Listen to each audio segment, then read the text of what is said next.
وسهلا فيكم بالدورة 16 من مهرجان الفيلم العربي ببرلين.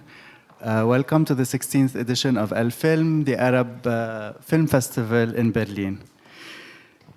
Today we are happy to present to you the first of two panels in the program.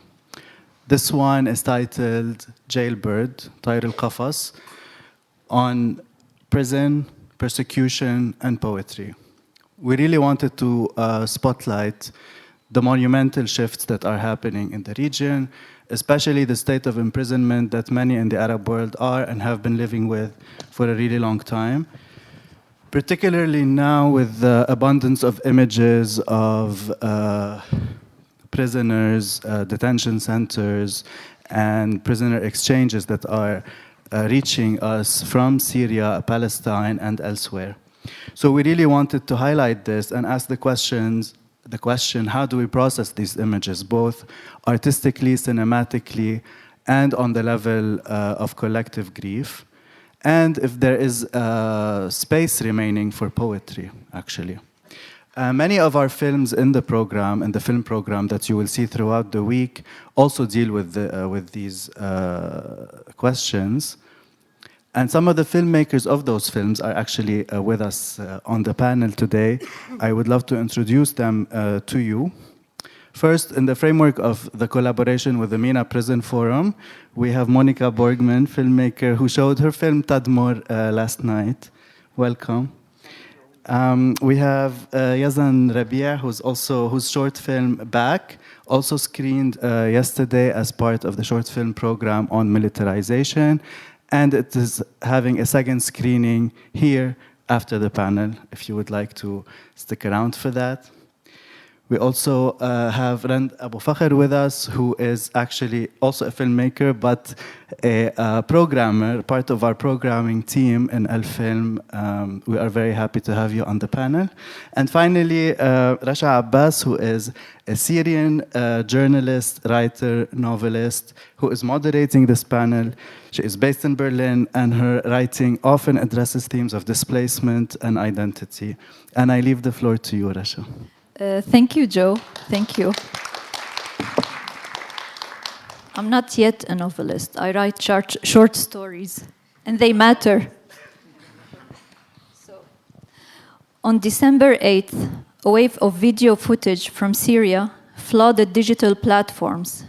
The day the Assad regime, the regime of terror, collapsed. Among the most striking were scenes of people pouring out of detention centers and prisons after the locks were shot open. These images stirred a mix of joy, grief, and countless questions. What do we do with the violent legacy of past decades? How do we process the destruction of cities, public life, and the dehumanization of people beneath the earth? The footage reawakened long-standing questions about the dignity of survivors, collective responsibility, healing, and justice. These are also themes deeply explored in Arabic prison literature. We remember Tahir bin Jalloun, تلك العتمة الباهرة, this blinding absence of light, to the famous The Shell, القوقعة, by Mustafa Khalifa, and of course Eastern Mediterranean, شرقي المتوسط, عبد الرحمن منيف. Prison literature has long grappled with these shadows, as have cinematic works, a focus we will explore with our guests, all of whom come from a cinematic background and have each approached the theme of imprisonment from a distinct artistic or archival lens. So to start, here's our first question for all of you. Each of you has explored the theme of imprisonment through a different lens, be it fictional, testimonial, or psychological. What drew you personally to the narratives of imprisonment in your work? And Monika, I would like to start with you with this.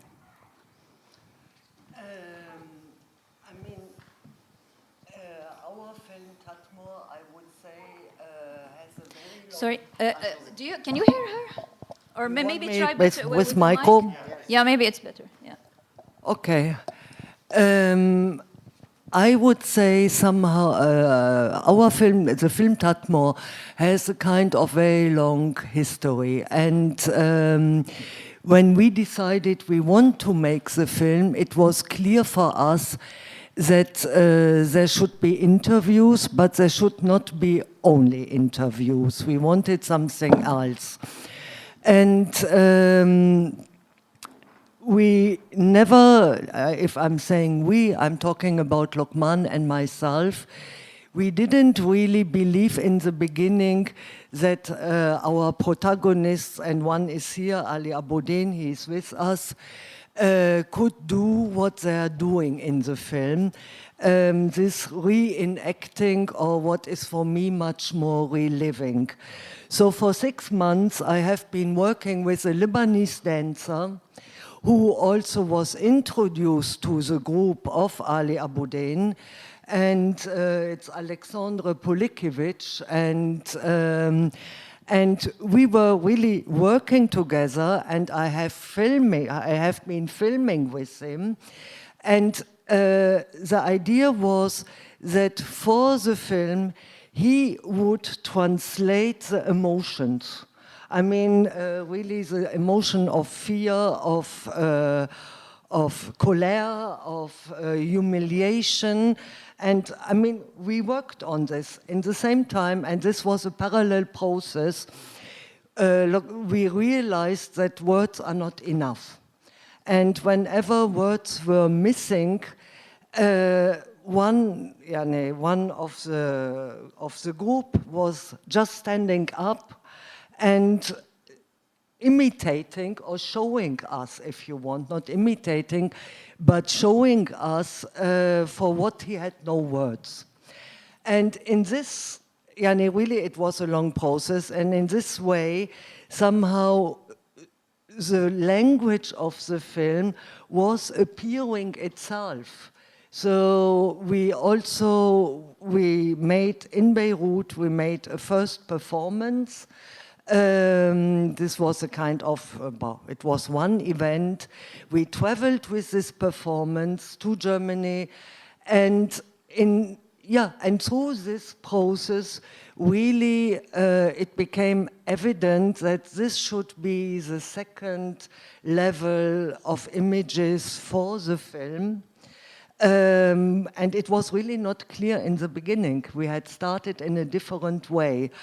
And I mean, this was somehow, if you want, it was really a long process.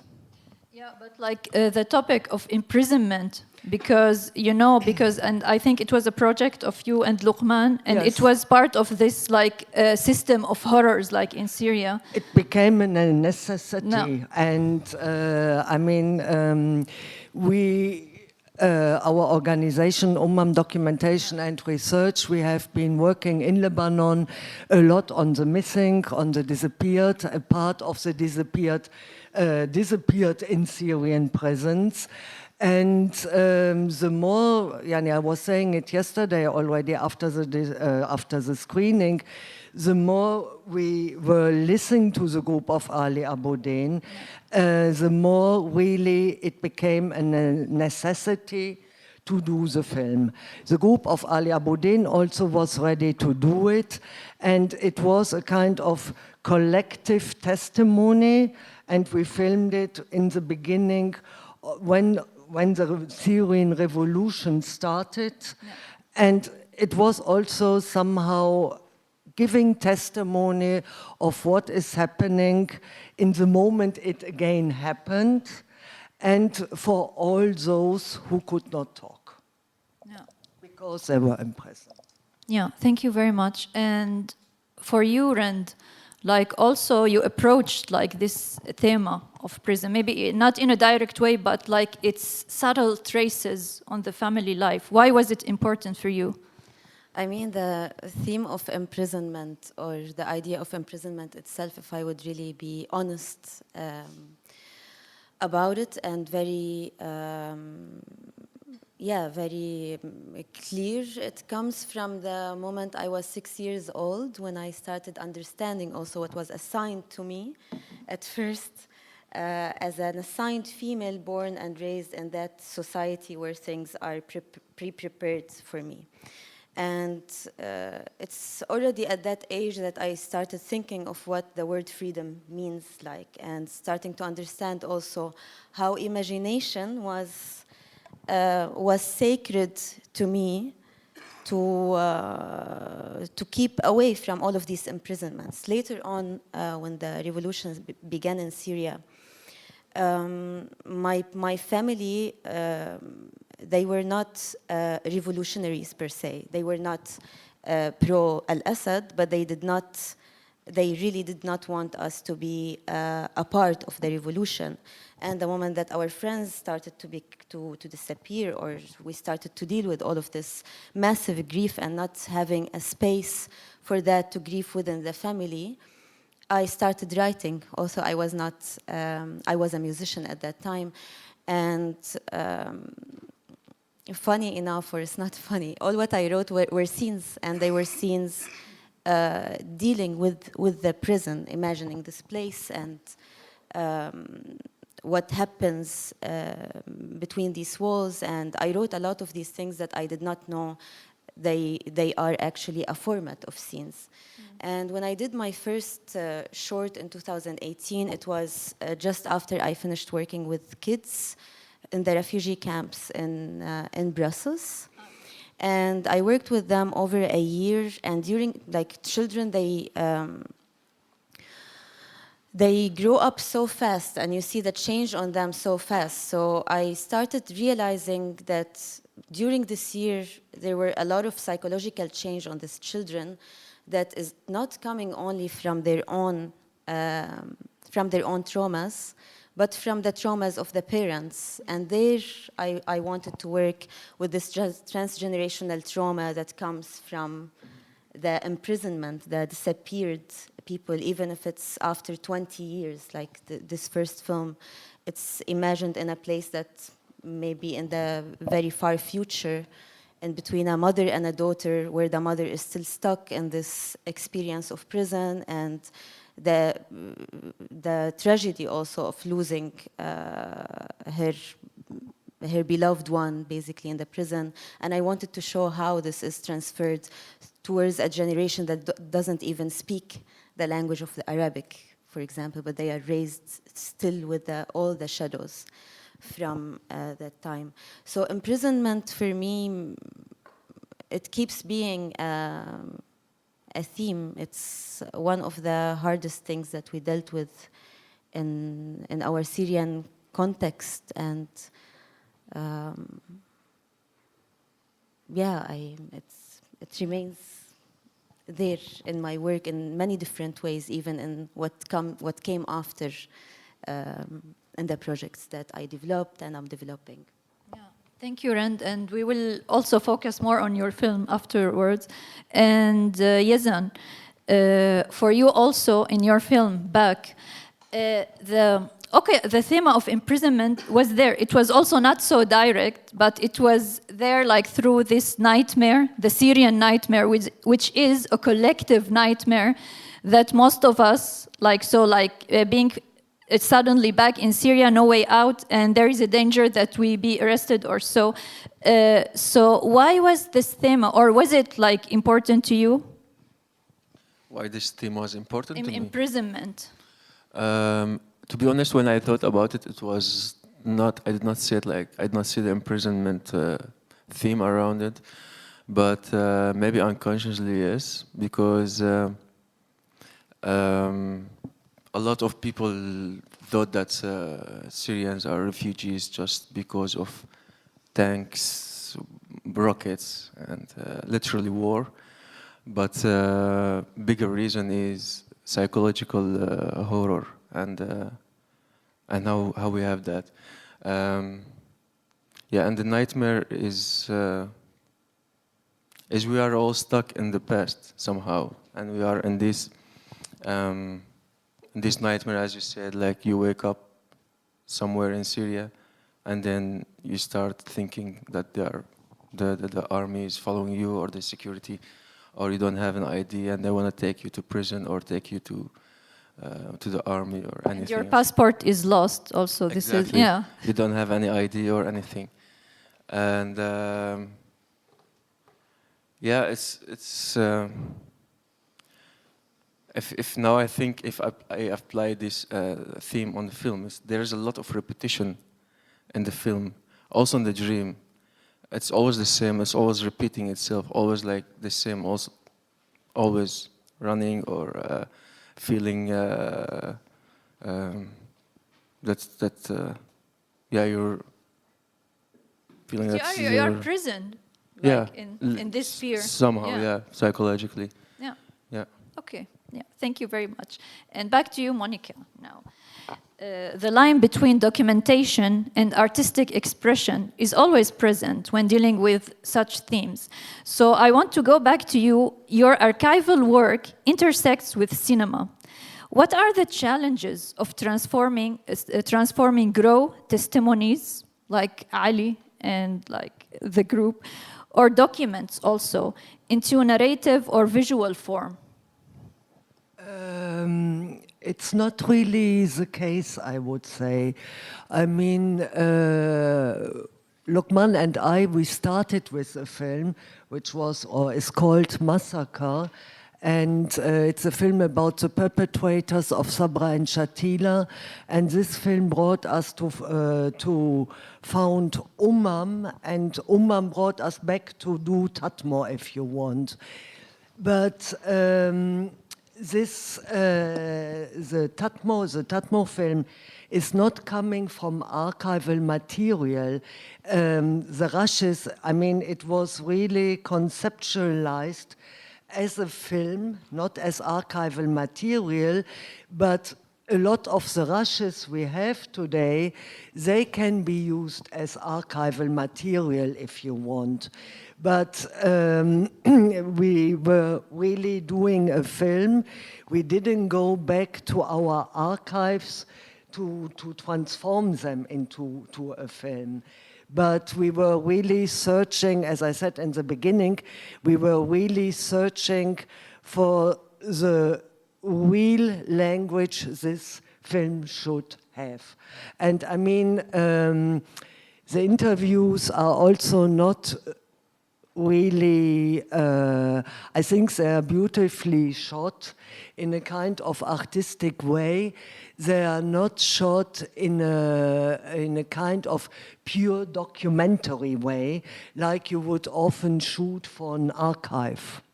No, but I mean, is it the Tatmor film? Is it the other film? I mean, we have, let's keep with Tatmor, we have a huge amount of material.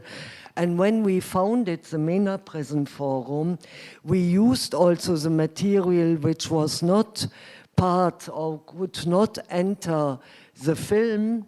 We used it then as archival material. So it's a little bit the other way around. Okay, but beside the film of Tadmor, do you have this question in mind with dealing with this archive and thinking about maybe turning them to another film? No, not really. I mean, we are always searching to make this material accessible, if you want. I don't know, I think we have 30 hours of interviews with our protagonists, but, and we used 40 minutes. So we are always searching for ways how to make this other material which was not used accessible, and this we do through websites, exhibitions, etc. But if I would think today about another film, I wouldn't come back to this material. I would try to imagine something new. But we are doing, I mean, of course, is organizing or producing a lot of exhibitions based on our archival material. But as filmmakers, no, we are not going back to it. Okay, yeah. Thank you. And actually, your film Tedmore stood out to me in its exploration of role reversal between victim and perpetrator or the offender. And actually, in this sense, it reminded me of other films like Raed Andoni, Istiyad Ashbah, Ghost Hunting, which reconstruct the director's own prison experience. And there is also this rarely explored approach of telling the story from the perpetrator's perspective, as in one of Lias Khouri novels, Yellow, where the narrator is a former militia member. This reconstruction and deconstruction of one's relationship with the past is even part of the therapeutic process, or those of us who went to therapy, we know this. It's working. And speaking of healing, your film, Braided Love, it doesn't portray imprisonment directly, but rather, as we spoke briefly before, it's long-term shadows. I want to ask you, as a Syrian filmmaker, have the theme of healing took part of your focus? If not healing, have questions of dignity in representation shaped your perspective, especially like we're speaking about those images, the footage we saw since December the 8th, because also that's been recurring debate in Syrian circles, like over the past 14 years. It's a very, very big question. Yeah. It's maybe 5 questions in one. But let's start about like the healing. healing. The healing is present in my daily life since very long time, since before even leaving Syria. It's something that is constantly there. And as I just mentioned, me being 6 years old and understanding that my imagination was my sacred place of being free. And I always had ways of expressing myself within artistic mediums on a young age. This stayed with me on an older age right now when I began doing films. And it's not that I do it for healing, it's just that healing is always part of it, I would say. But healing is not only for myself. Also during these years of practicing film, I thought a lot about how to work on healing also with the people that I work with. For example, in my second short, I worked with a family, with a real family. It's a fictional story, but with a real family that they were not imitating what they lived before, but they imitated a state that they could have lived. That maybe their relatives or a lot of people around of them, they lived. And I worked a lot on how to understand or how to create an experience for them that could not harm them. Because again, as you mentioned, someone playing their victim self could very harm the person. And it's not only about playing the victim within the political context, but even playing their relationships, how to work with real relationships in a fictional story. How can we not show the person the way they are, because maybe there are little parts of themselves they don't want to see on the screen, and how to turn these dynamics of relationships around in order to make that experience for them a healing experience, even without their conscious awareness of what's been done on set. So healing is a practice, is something to build as well as rules for directing, because between directing and also manipulation there can be a very thin line. And also putting a camera in front of someone's face, it's very harsh. And there's the gaze of the director, there's the gaze of the camera, but there's also the surrounding and then the audience. And we have to be very, very aware and sensitive to understand how to create, to not harm anybody on this, in this process. Especially when victims or survivors are telling their own stories. It's not just the fiction part. Yeah, I believe nobody can tell their own story as well. I can't tell my own story, even if I would say it, even if I would say it with words, even if I would say it with images. That's why I also, for me, I do films because I can abstract them, but I cannot tell them. Like, as much as I would tell that reality, it would sound flat for me, especially with experience, with this sort of very harsh experiences. And to answer you on representation, I deal with it more as someone whose representation is imposed on me, rather than thinking of how to represent, because I think I'm not so busy with that question, because I'm not telling things that they are also away from my own. They are very personal works. And when it comes to the images that you questioned about from prisons, or whether also the images from the genocide in Gaza that we've been exposed to for over a year and almost and a half right now. These images, from the very beginning, I questioned what would they mean in the archive of visuals, because there's a lot of films that use archive, and myself right now I'm using archive as well for one of my projects. But until now I can't think of them in a artistic, what they would mean there, because for the moment they are just contributing to our collective memory. When I saw the images from the prisons in Syria, they are almost like memories, as if I lived that moment, as if I was my eyes were the camera at that moment. So it's almost imprints themselves in my mind as if they are memories. And I think this is very important, at least, that they serve as a memory for us to remember that this happened.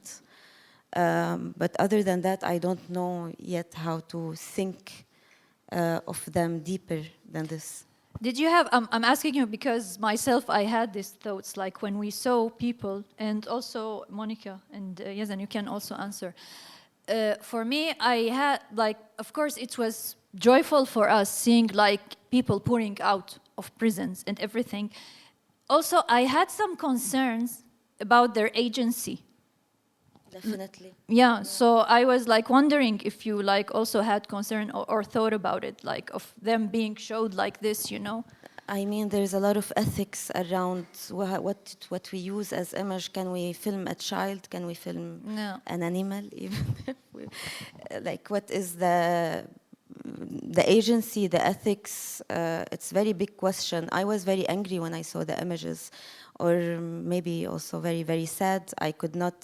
I felt the joy, but the sadness took over, because almost you're experiencing the moment. But I understand the documentation in the Syrian context specifically. That's why also Syrian cinema in the past years looks this way, because documentation is very important. We're very in need to acknowledge what's happening. So in that sense, I understand the agency, not the agency, the necessity of having such images, but the agency of the people. I don't think any of them. Like, especially we've seen cases with people like who lost their memory, actually, or of course they are not in their best like mental state. So for me that was like, for me it was happy, the images, but they left me more shocked than even like being happy. And also I'm wondering if Monika, if you have thoughts about this topic. Yes, of course. And I mean, I share this feeling of joy and sadness and shock. It was a mixture of all of this. But I also thought it was extremely important to document this moment, to really, I mean, these prisons, I saw, and if I think about Setnaya, and I went to Setnaya in February, I mean, it's beyond imagination even, no? And in this sense, I really felt it's important to document also these places are changing now. I mean, Setnaya should become a museum. But when I went in February, already a lot of things have been changing. Each collective cell had a camera, and a lot of cameras were removed. The walls were sprayed with some graffiti, metal was sold, documents were not there anymore. So things have been things are changing, and these prisons have not been really protected, I would say. So, and therefore documentation is extremely important. The question is much more what you do with this documentation, how it will be used later. This is for me the question. Yeah. And Yazan, do you have any thoughts about this, like the image and the agency of like survivors? It's a good witness for what the regime did, because still people think that the old regime is like it was fighting terrorists or doing good things. Yeah. But I was a witness, like shocking witness for everybody. I knew about the existence of the prison and Sednaya and all the prisons in Syria, but I did not imagine it like this. Like this level, yeah. Yeah, I did not imagine like people going out, losing, they lost their memories, or they don't know where they are, and they think that this is like not real. Yeah. Yeah, as Rand said, that we were happy with the fall of the regime, but a few hours later, when we started seeing these images, like happiness was like down. Yeah, it was very strong to see. And actually, sorry, you wanted to say something? Yeah. But I also think that it's just very early to speak about the images and how we're gonna deal with them, because even as Syrians right now, we're still processing. We're still in the. I always thought, for example, that I was having the post-traumatic experience when arriving to Europe, but apparently I only started to really be in the post-trauma after the fall of the regime, so it's still very, very fresh. And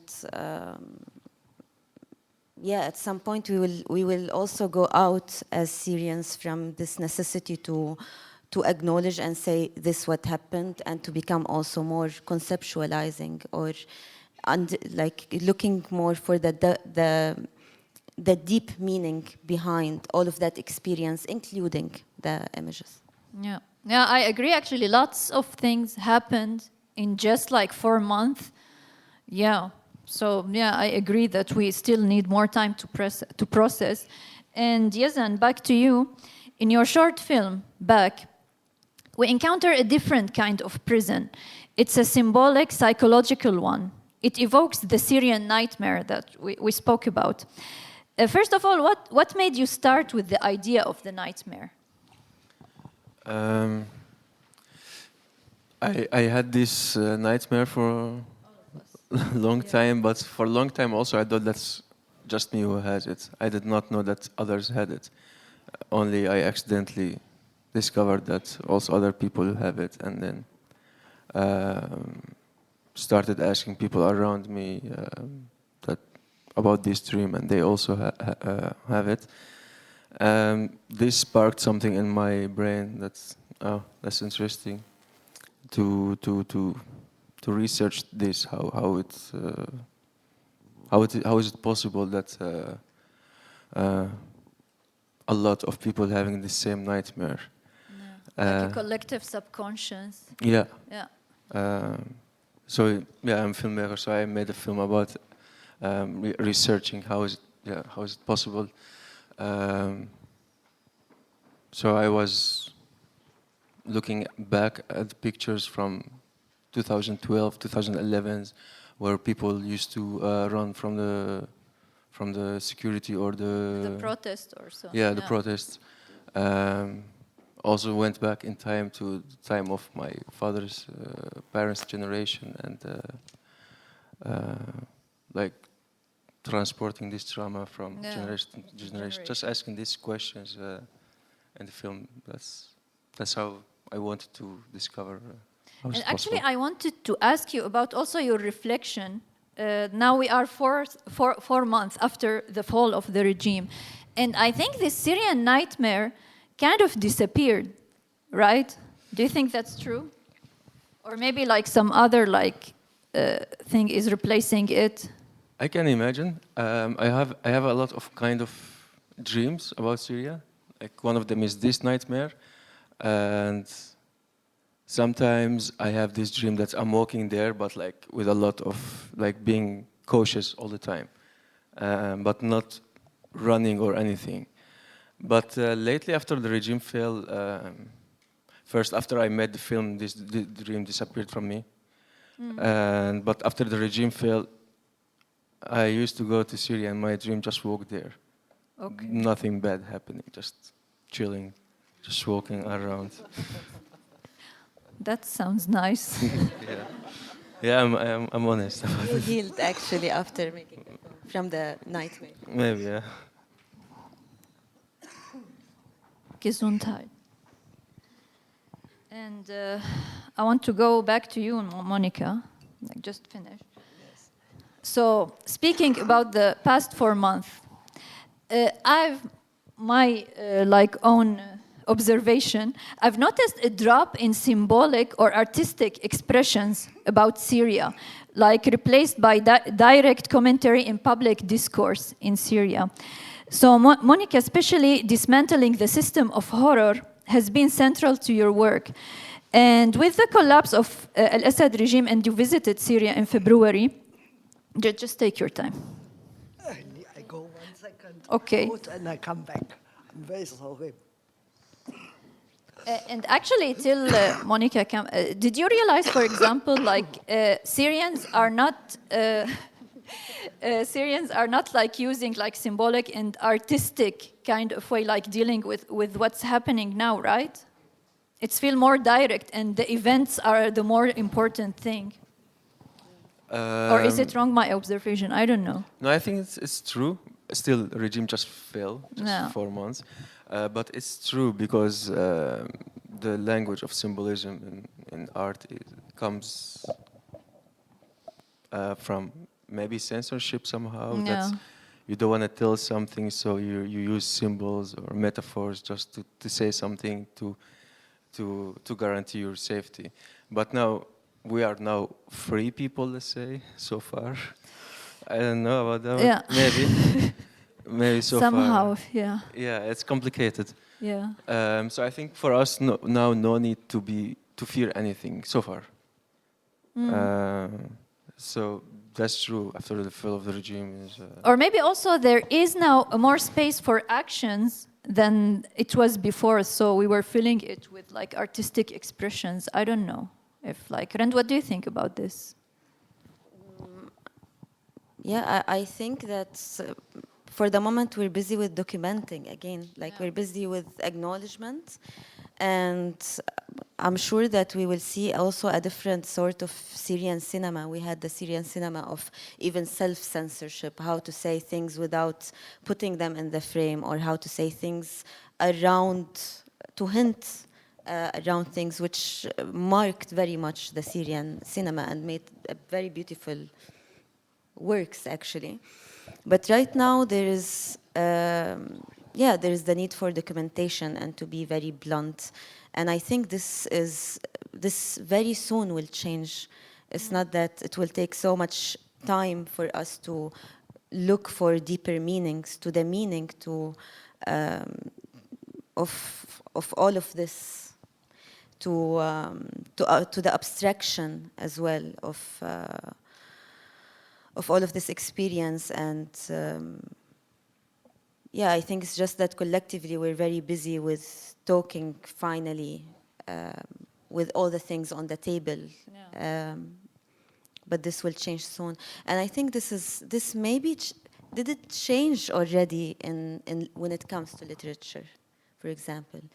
I had a feeling it changed a bit because I think people are not now like focusing on writing about what's happening, like in a kind of like literature or symbolic. They are more directly involved, even the one who are like fiction writers or so. Like, I don't know, like this is my observation. Like what I know a bit, or what my observation a bit, which I've little observation, is that in the Syrian literature of prisons, we were way long before busy with testimonies, the idea of saying testimonies, and little by little it became about the touch, the small experience of what is it to be in prisons, and much more the inner experience of being in prisons. And this is what I hope that the Syrian cinema is going towards, that it's going to go out of the testimonies and go towards really the inner experiences and the small details of the experience. Thank you, Rand. Monika, are you good now? Yes. Can you answer my question? What was the question? Okay, so we were saying, no, it's fine. So you were back in Syria in February, and I would like to ask you if have you also noticed this turn toward realism of our artistic reflection, and does that mean anything to you in the Syrian context? I don't see, really, I don't see a contradiction. I feel what you were just saying, that a lot of writers, filmmakers, activists, they have the need to document. And it's not now, or at least I have the impression for many, it's not now the moment to write a new novel. I mean, you need to absorb all this experience. I mean, yes, for example, I went in February. Tatmor was invited to Damascus. For me, and I went, and until today, I don't believe somehow that this really happened. I mean, in my dreams, I couldn't imagine that this film one day could really be shown in Damascus. So you have to, I think, you need time. So now it's much more writing articles, maybe documents, and it needs time to absorb and then to find another creative approach also. It went all so quick. Yeah. And I mean, there is also this moment that there was all this hope when the regime fell, but then there were also in the beginning of March these terrible massacres. And at least for a lot of friends from my friends, they started, I mean, as much as they wanted to have the hope, as much also some doubts started to come up. So it's, it needs time. Yeah, I can understand this very well, because we all like have this hope, and we have all the reasons for concern, like towards the new de facto authorities in Damascus now. But at least we thought like there is some space, you know, to work and to fight for this margin of freedom. But for lots of people, and me among them, like with what happened in March, I don't know, I would not say like it's over for us and everything, but like we are still processing this heavy feeling we had like during this month. And especially I'm from the people, I have my family back in the coastal area. So that was not an easy points of events that happened. And actually, but I'm curious, like, can you tell us, because you showed Tedmor film in Damascus, I would like to know, like, if there's something you can tell us how it was received, like, did lots of people come to see it?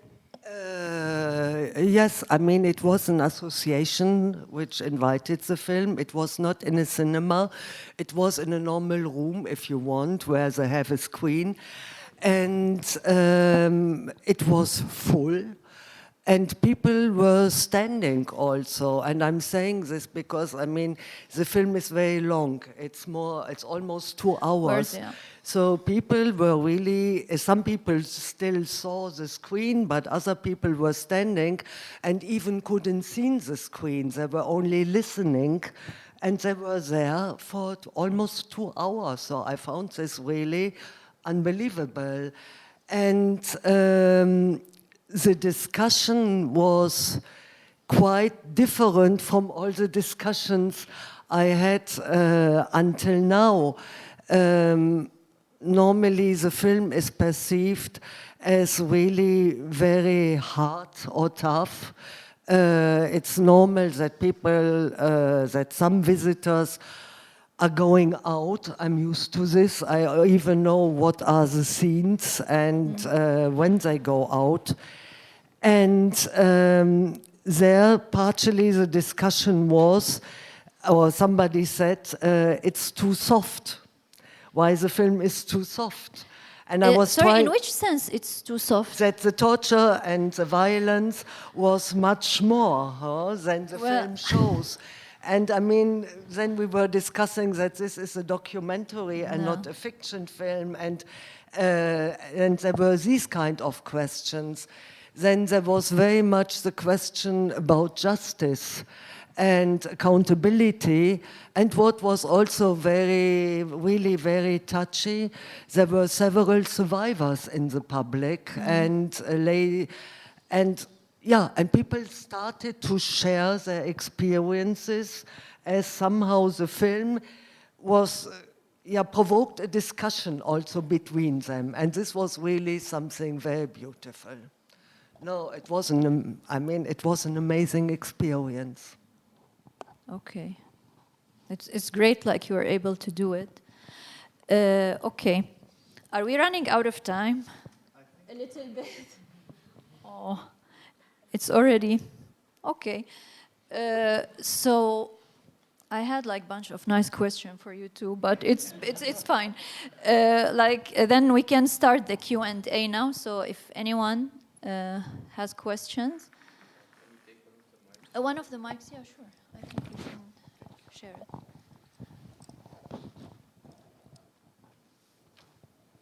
it.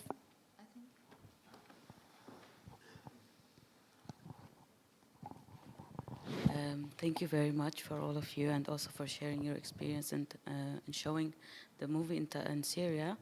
I had just one question when we were talking about using the symbolic picture and not only documenting.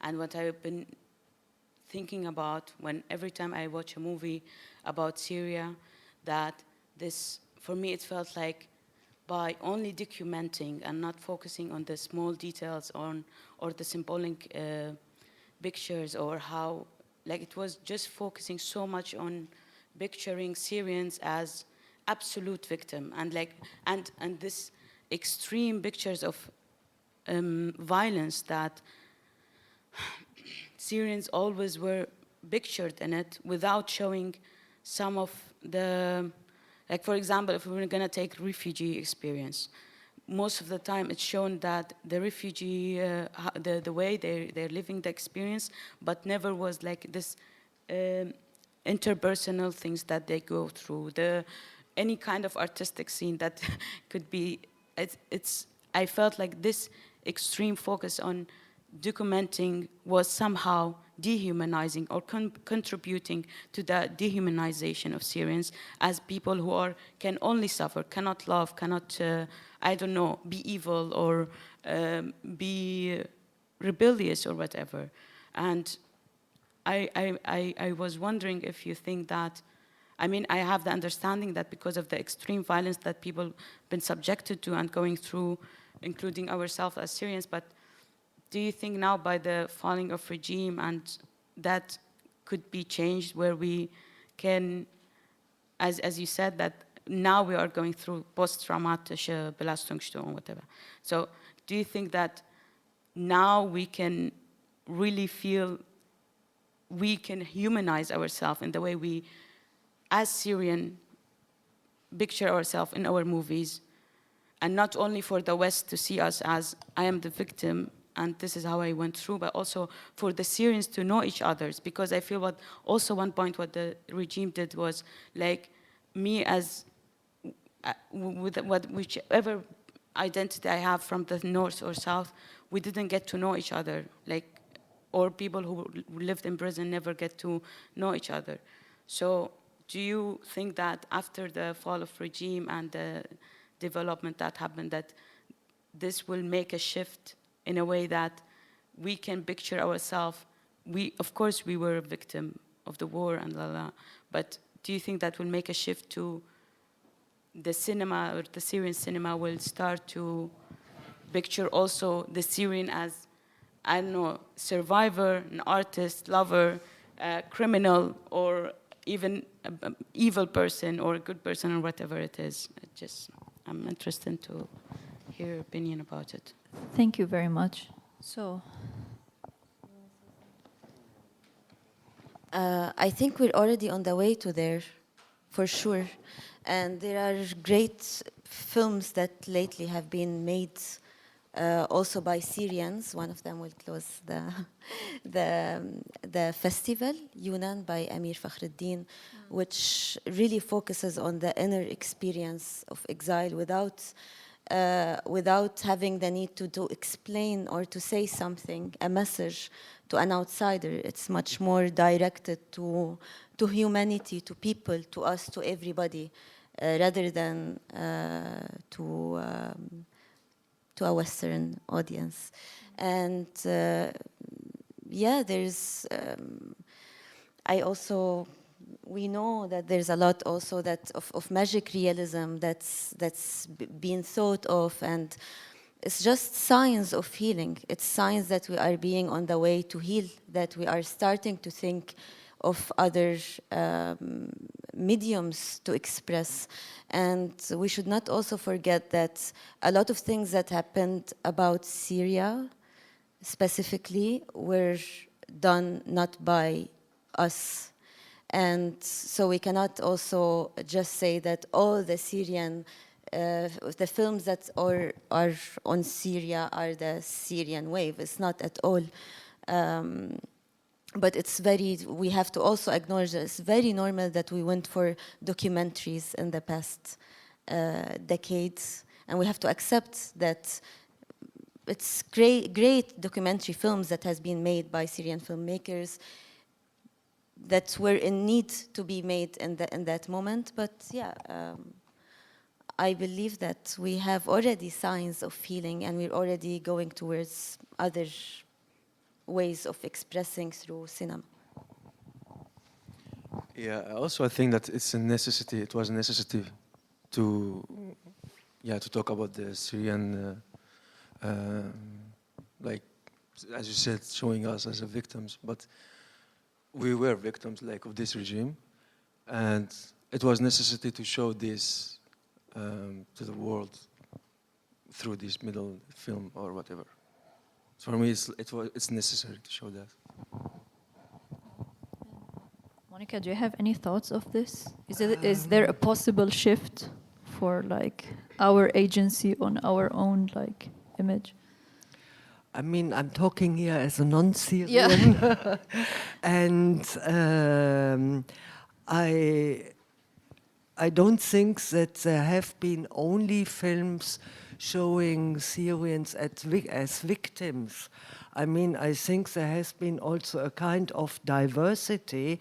There have been now, there were, of course, but not only. And I mean, in the sense of a healing process, I hope very much. I mean, this means also that other topics will be tackled, because this means also a kind of healing process.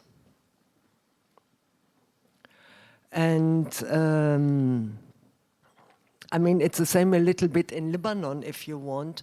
A lot of work is still dealing with the Lebanese civil war. I mean, I can maybe better talk about this. And the reason why the civil war is such a present topic in Lebanese cinema, but also in literature or in art, is that there was never a process of a real process of dealing with the past. And there has never been really accountability or justice. And from the Lebanese perspective, what I really hope that Syria will not follow the example of Lebanon. Not so promising, especially like the justice topic, not so promising till now in Syria. Yes, and Joey, you are after her also, yeah. Would you like to go first? Okay. Can you tell me your opinion on social media or media representation of... it's a longer question, I'm sorry. I just have to do it again. Can you please tell me your opinion on media representation of socioeconomic and political situations in countries in face of humanitarian crisis? Like, what is your opinion on, like, for example, how Tagesschau or other agencies represent these topics? Sorry, your question was for whom? For all of you. Okay. So, do you have any? I'm not really following the Tagesschau. I mean, I'm following more the Lebanese news. And no, I mean, we all know that there is a huge gap in how also many of the Western medias are treating the situation in the Middle East. I mean, this goes a little bit in another direction, I feel, the question, no? I don't know. Can you, I'm sorry, just to make it more clear, is your question about how, like, official platform on social media or media outlets in Europe is representing, like, crisis, economic in places like the Middle East or something? Yeah, I'm talking about the Western ones. You can also refer to Al Jazeera if you want to, the English version, but I do mean the Western media that actually, like, you would see on TV on a daily basis. Yeah, pretty much. So, yeah, and I think you answered a bit. I don't know if you have thoughts of it, of how, like, this crisis, if we can say, is represented in the Western especially. But I can't be polite speaking about this, so I should not just speak.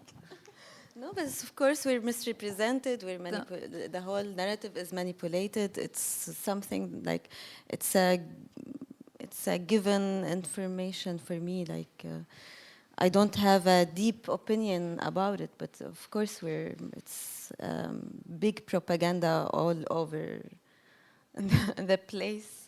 I mean, I would like to add here, therefore such a festival like the Al Film Festival is so important because it really gives the insights to the region what you don't have in the media. Yazan, you have anything to say about this, or we move to? Okay. Yeah, thank you. Before, just Joey, it's your turn. Thank you so much for this rich dialogue. I wanted to just offer maybe a layer to the question of agency, because I know the panel is titled On Prison Persecution and Poetry, but there is films and literature that is being done or produced on prison or on behalf of prisoners. But there's also literature that comes out of prisons, which when we talk about prison literature, it is cultural product that comes, that is written by, let's say, by prisoners, from Ala Abdel Fattah to Layan Al-Kayed to Rosa Luxemburg. I mean, it's a whole genre that could also offer us cues on how to proceed. Like we take cues from the group that is the most concerned in this, instead of just talking on behalf of a group of, a victimized group or marginalized group. So I think this I mean, of course, it's a fine line to walk, but such works exist, and taking cues from them, allowing them to lead, those narratives to lead the projects that come out on such topics, I think is extremely important. Thank you very much. Yeah, I mean, this is what the film Tatmor is doing. I mean, the protagonists in the films are former detainees, and one of them is here, Ali Aboudain. And it was really giving them the voice. And I mean, what Borgmann and I wanted, and I hope we succeeded, that they really consider the film as their own film. And of course, and Ali Aboudain also, he also is one of the authors of prison literature. He wrote a book, and he can maybe you want to say something, Ali. But yeah, you become a kind of translator, but you give the space for this expression, which is a direct expression. Yeah. Thank you. Yeah, I have a comment. Like when talking about prison, when I'm thinking about, for example, the Tahir Ben Jalloun or the Shell, like the harsh reality of prisons is harsher than like really going to creative. Like we can go, but like it's very harsh. For going to creative, like maybe you will have, not having comments, but like when you were talking about Tadmor, that they told you that why you went soft. So like really going to the prison and to the harsh reality, it's completely different level, even to have like the, like not only processing, but really going deeper and having like meaningful creative work. I would talk also about my experience. I'm a forcibly disappeared grandfather from the 80s in Syria.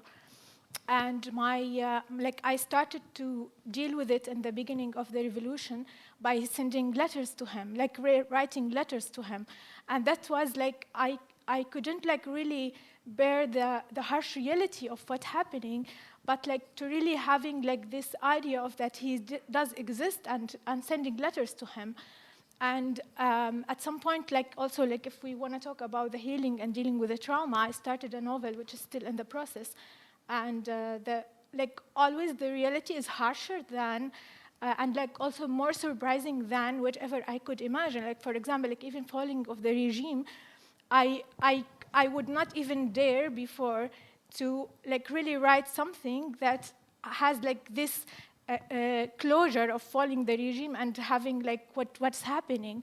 And the reality of what the family dared, like went through in the years of the silence and the like how the regime also dealt with all the political opposition, like that was even very harsh. Like you could manipulate the narratives somehow. You can add some narratives, but really going to like really creative or like creating something, it's always like connected very much to the reality because it's very strong and it's really very harsh to deal with. So that was my only comment. Well, thank you for sharing this. Really, you have a comment? I just want to really thank you because I really agree with what you're saying.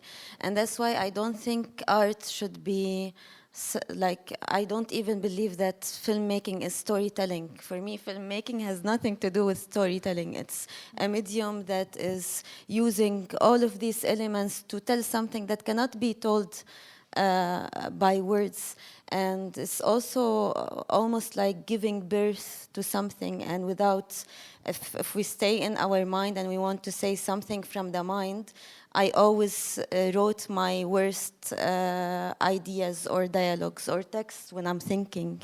I have to be feeling, and sometimes there are feelings that if you don't also experience the experience itself, or as a human being, you're able to go with your imagination to that experience, even if you didn't live it yourself, you can't be creative then correctly. So we have also this responsibility to be very loyal to to what we write about with feelings, not with thoughts. But yeah, everything we see is always more flattened than the harsh reality itself.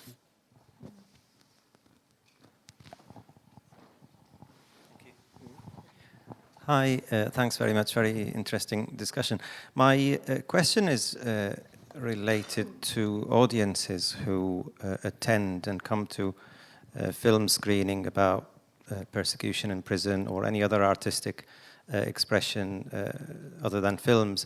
Because I guess people who go to prison, certainly in dictatorships like Syria, are often poor people who come from very deprived backgrounds, socioeconomically disadvantaged.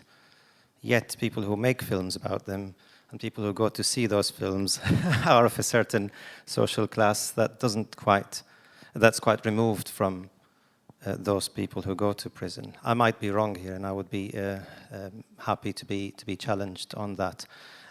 When we screen films about refugees don't come to see them. As perhaps the friend here is saying, their reality, they can tell you what goes on for refugees, though they don't need to see themselves reflected in those films. How can we, and I guess whose responsibility is it to bridge that gap between artistic expressions like these we've seen in this festival, for example, and ordinary people on the street, be that in Germany or in Syria or elsewhere? I guess this might be a problem with all forms of arts like that, independent films and so on, that people who go to see them are of a particular socioeconomic class.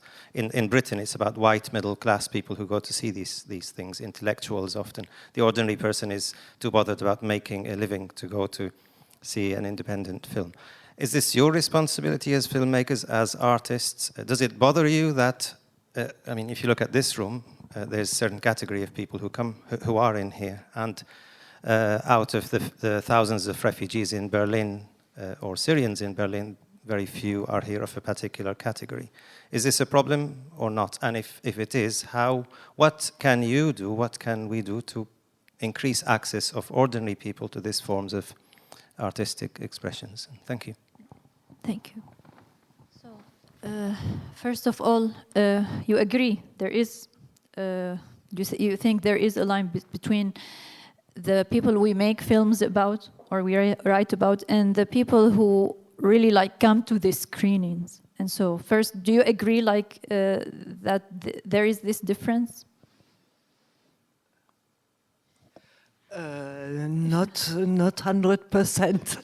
I mean, it's at least it's not my experience, and it's not my experience. But what we experience, that audiences can be extremely multi-plurial, yani very different. And Tatmo was released in cinema in several countries. It went to festivals, but it was also on Arabia, and a lot of people who maybe would not go to a festival, they saw the film on Arabia.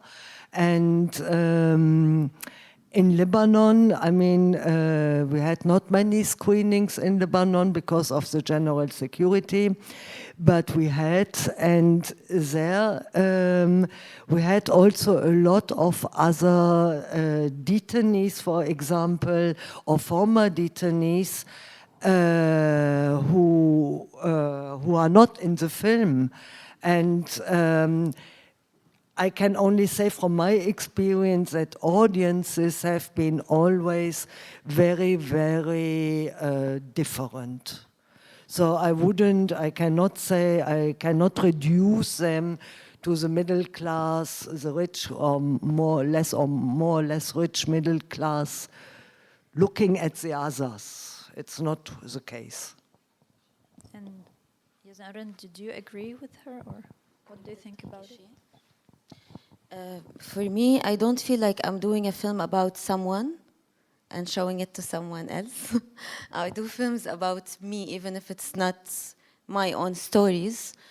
And when it comes to cinemas, of course, in the whole artistic sector, there is, it's not that it's fully accessible to all parts of society. No, we know already that the industry is oriented towards a certain group, and that also the accessibility towards these places is not just doors open to everyone. Myself, I can say that I did a lot of practices of not practices. I did a lot of work in film screenings in very different sort of places, and I'm happy that my 2 shorts so far, they were shown to very varied kind of people who really relate to the story as much as people that they don't relate to the story. And also now with all the changes in Syria, as much as we can be hopeless, I am really taking a lot of hope from what people are doing on the ground, and there are a lot of people that they are really trying, and we're also trying from here to see what to do there with the people, not for the people, but with them.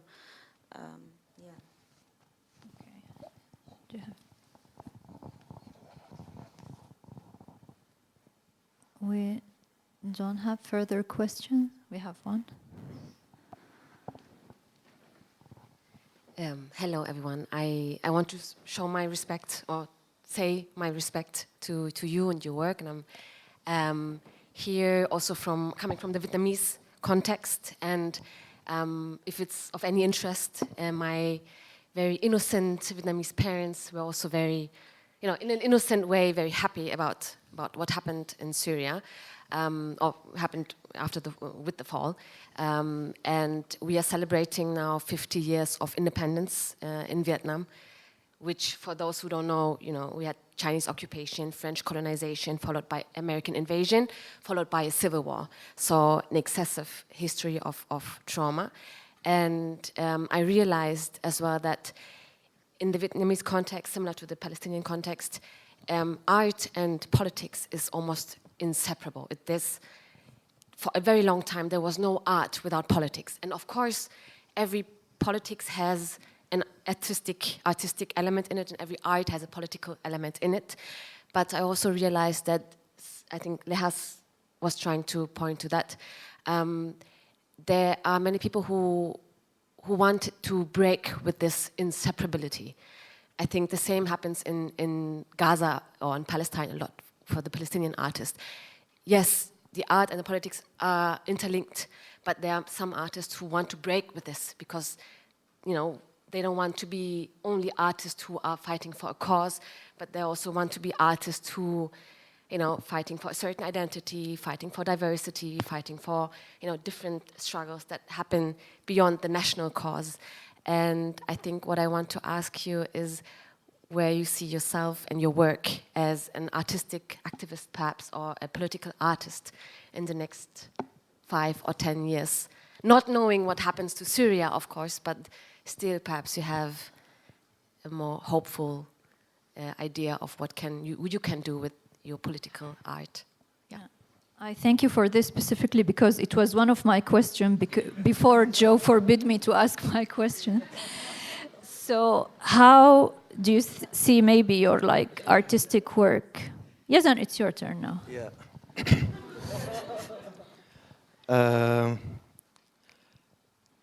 So far everything I think of regarding, let's say, my stories or my films, it has something to do with Syria.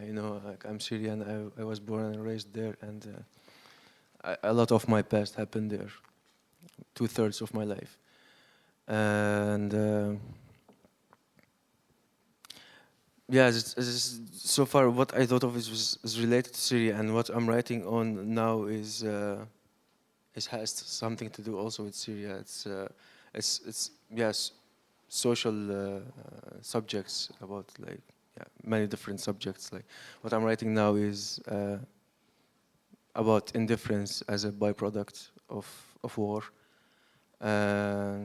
For me, it's interesting because it has to do with psychology, but also this is on the personal level, but also for me it's also important because I'm also talking about something about my country, like what people of my country saw. And it's also a personal film somehow. That's something what I'm writing. So I think, I just said, like politics and art cannot be like different things. They're together, and for me it's automatically goes this way, that I find something interesting for me as an individual, but then automatically I go to talking about Syria and talking about myself at the same time, also about others. I try not to talk about myself only, just like I also talk about others at the same time. Yeah. Is this a good answer for you? And Ren, do you have like an answer for this? Do you think, like, do you see a change coming in your, because maybe your films were not like specifically Syrian, like directly, but do you think like there are some other topics interests you after the fall of the regime? It's not that it's not Syrian topics. I don't know what. I don't see art and like art is political, and I end up always doing a political art. Also, it's not my initial plan, so it's just the results. And my latest project was supposed to be a love story,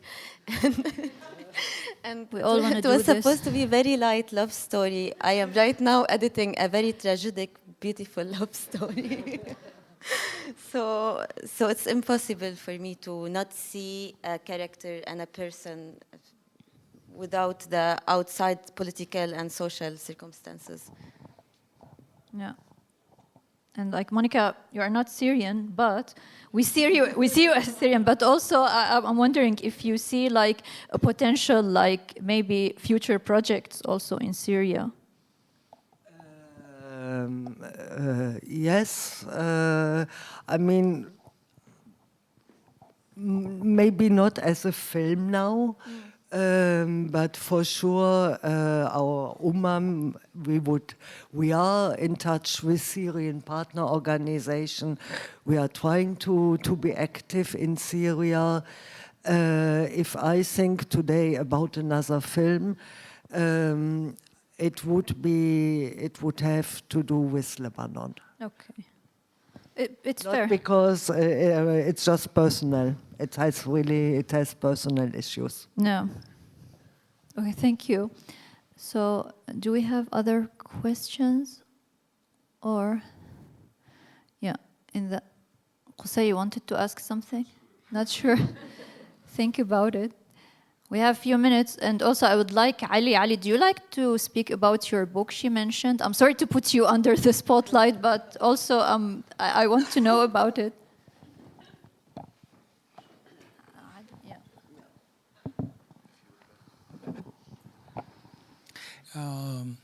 Good evening for everyone. My name is Ali Abu Dahan. I was jailed for 13 years. 4,728 days and nights in Syrian prisons. Sure, I'm Lebanese. And we were occupied from the Syrians as well as from the Israelis too. What I want to say that Monika explained everything about the film and about our ordeal and what was happening with us, and she knows everything. But I want to say that first, I was asking myself how a director, stay 2 years to make a film. How lazy he will be. But when we went together and we found that she and her husband, Borgmann, okay, they went to each person of us and they read him very well. And she was asking us many questions. Sometimes she cries, sometimes she laughs, but she cries more than she laughed. Until we saw this film, Tadmor. Tadmor, it was a very courage film to be in 2016.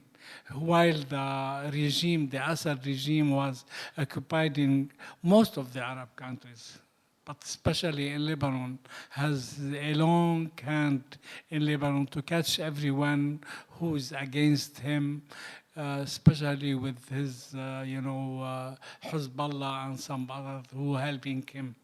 So when we made this film, and when we act this film, when we cry in this film, okay, we made it in a very difficult period. And they were Monika and Luqman and so on. And Luqman paid his life because he was so courageous to say, to do whatever it will be. All right? And I'm very proud to work with Monika and under Monika, to make this film. And what I want to ask her now, we want Tadmor part 2 or Saidnaya now. Okay? Thank you for... I would like to add something because it came yesterday up in the discussion and I was really thinking about it. Somebody after the screening, somebody in the public mentioned why there are no Syrians in the film. And I really would like to repeat also Ali's answer, and it's corresponding what he was saying now. The answer was yesterday that, yes, I mean, Bashar al-Assad or the regime of Assad was still there, and we tried to find also participants, mainly in Tripoli, Syrian participants, but people were afraid. Yani, the fear, they had family in Syria, and there was really a huge fear. And therefore also I considered always that Ali and his group, they were somehow les porte-parole, the speakers for all those who couldn't talk, for whom it was too dangerous maybe to talk. And anyhow, fear is something also you cannot discuss. You have it or you don't have it. Thank you very much, and thank you, Ali. And Qusay, you thought about your question? Okay.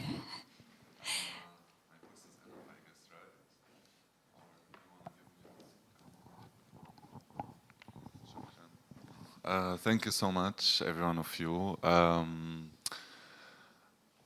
What I was thinking of, because like we were talking a lot about documenting something that happened in the past, like in Syria, for example, I was always thinking from just like as a metaphor or philosophical thought more of, and I'm sharing this for the first time. I asked myself, when Assad decided to go against his own people, I was a kid, and actually I was choosing on that day to go out and play with the kids in the street.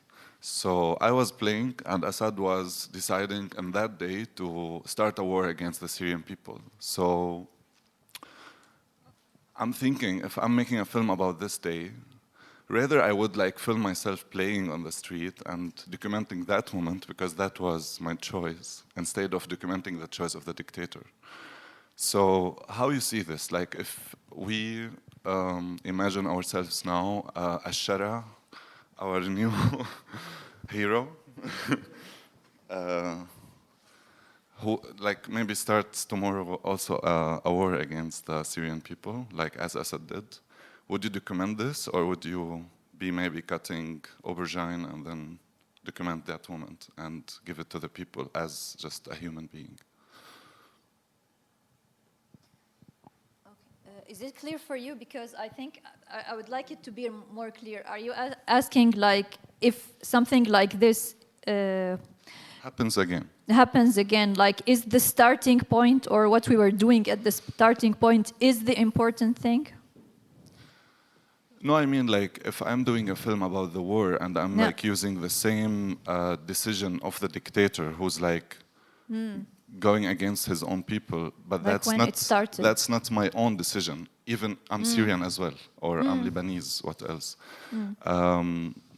So it's actually connected a little bit to the inputs from this setting here.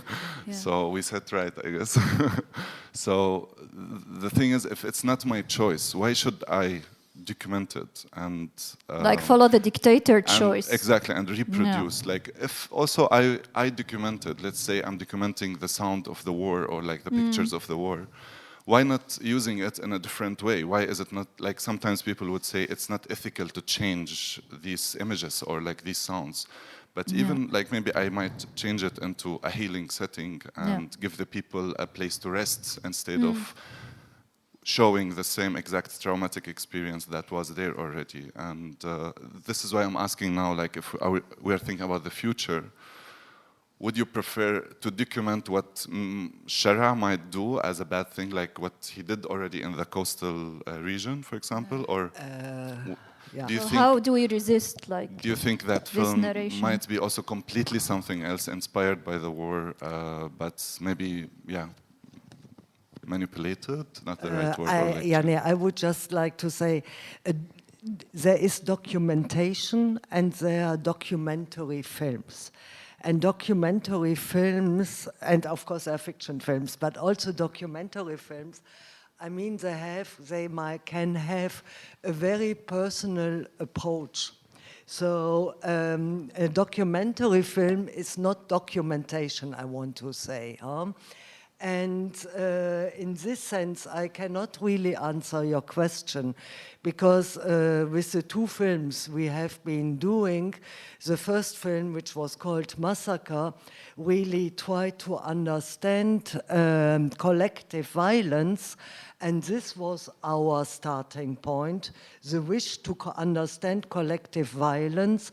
And if you want, with Statmore, we tried also to understand how do you survive.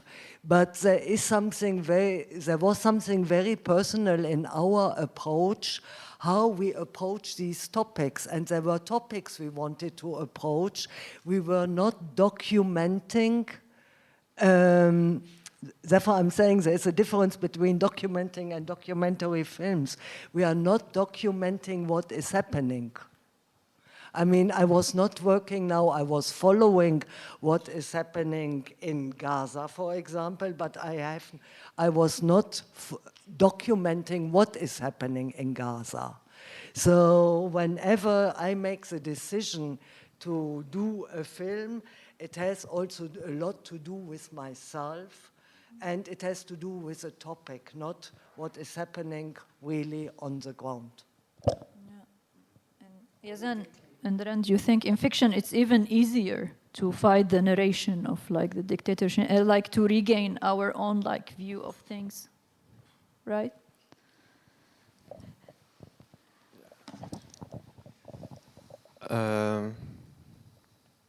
Yeah, true. I think it's just true. Yeah, I don't have anything to elaborate more. And Drend. For me, you can use whatever you want and the way you want, as long as you're able to translate that perspective into a medium, you know? So if you're using whatever the sound that you use, or the images, even the images that will be of victims, for example, if you're using it in to explain your perspective over this experience, and you're capable of translating it correctly, you can do that, I think, in terms of, because you mentioned ethics. If I would answer you the first part of your question, I always choose for imagination. I always look at things from very far away and see how the links are there, and this is what I like to translate in what I do. So it's not necessarily to do documentaries or to document. It's rather to tell what what I am feeling and seeing, and yeah. Thank you very much. Do we have we're out of time. Can we have just quickly the last comment or question? Yeah. Just very quick comment. Yeah. That if you it depends on how you choose to tell the story. If you are telling the story in context of war, you can tell your story that you are playing, but in the end there is context, and then you are connected to the reality if you want to.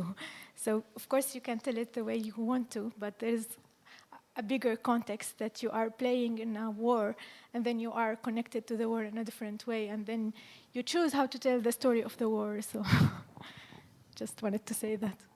Yeah. One last more. One last, okay.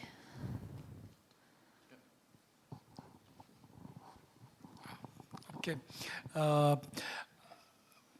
كنت بدي احكيهم بالعربي بس راح احكيها بالانجليزي بسيطه. هي بالعربي بتطلع بتعرفي شو بتطلع المعنى بالمضبوط بتاخد بس رح احاول ترجم بس ما يكون مثل لبناني من راس الجبل ما فيني ترجمه. اوكي يعني when we were making the film this يعني we have a lot of stories we told to Monika, but they didn't put it in the film because they said that the people will not believe those things, you know. But after now, the regime was collapsed and everything, and you hear a lot of things, so it's very easy for me to tell the story. My charge was a spy against the Syrian with Israelian. And I'm not a spy, sure. If I spy, I wouldn't be with you. I will be somewhere else better. All right? So I denied. And they told me, no, you are a spy. And to confess about this, they, I don't know the name in English. I know it in Arabic in 10 names. So they took my cloth out and they tied my, I don't know the name in English. Okay, they tied it in a very tightly in a little thread, okay, and kalbajuni also, put my hands back and the cloth on, and they sent me back to my cell. And the cell was dark, 100%, you know, I can't see even my finger. I was there for 10 months, okay? They put me in, my hand clasped behind my back, and sure, they took the eye fold from my eyes because it's dark inside. And before they did this, they gave me a big jar of tea.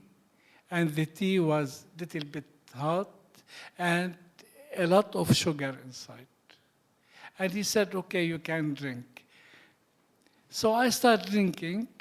The general went out and the guard also left the room. And when I saw that's sweet tea, since 8 months I didn't drink tea, I didn't taste it, I don't know the taste of it. I started drinking. I drink the whole jar. When I drink the whole jar, they did this, everything they tied, and they put me inside the cell. And after 1 hour, I felt this, I want to pee or make pee or something, but I can't. Hardly I did, I couldn't. The cell is very narrow. It's about 90 centimeters wide and 190 high width and so on. It's very tight. And I can't lift my legs up because my hands stick under me. All the ways I couldn't do anything. I can't put my finger in my mouth so I can put all the urine out of my mouth. All the ways it's closed. I start crying, shouting, knocking the door with my head and running the 200 meters, you know, and rush to the door. 3.5 hours. They know it because they tried it with many prisoners before me. Okay, so after 3.5 hours, he told me, "What do you want? Would you confess?" I told him, "Yes, take me to the general." So they opened the door, and I went to the general, and he asked me the question again. He told me, "Did you met the prime minister was Shamir?" I told him, "Yes." "Did you met the prime minister, the other one with big lips, I forget his name?" Okay, I told him, "Yes." Then I put my finger and I stamped it, the paper on a white paper, and I confess, and I became, with 3.5 hours, a spy. Thank you for sharing this, Ali. Yeah. It's a heavy topic we discussed today. Thank you, everyone, for being here, and thank you again for our guests, Monika, Yazan, and Rand. And I don't know, I hope you found this. It's a heavy topic, and I hope you find it somehow you get something out of it. I cannot say I hope you enjoyed it. It's not enjoyable. But thank you again. Thank you. Thank you.